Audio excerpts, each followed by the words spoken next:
Hey guys, in this video you are going to see how to access your clipboard in Word. So this is gonna help you in case you copy very many things and then when you want to paste specific things, it only pastes the latest one, yet you have other previous things you copied. So accessing a clipboard will help you see which text or sentences you really want to paste.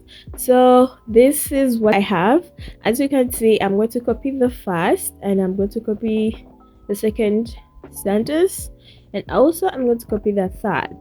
So when I'm going to paste, as you can see, it's only bringing the third one, and I also want to paste the second and the first. So I'm going to go to home. As you can see down here, there is clipboard. So you click the arrow, and then as you can see that the words that we copied already, so even if you have some long paragraphs, they'll be appearing here.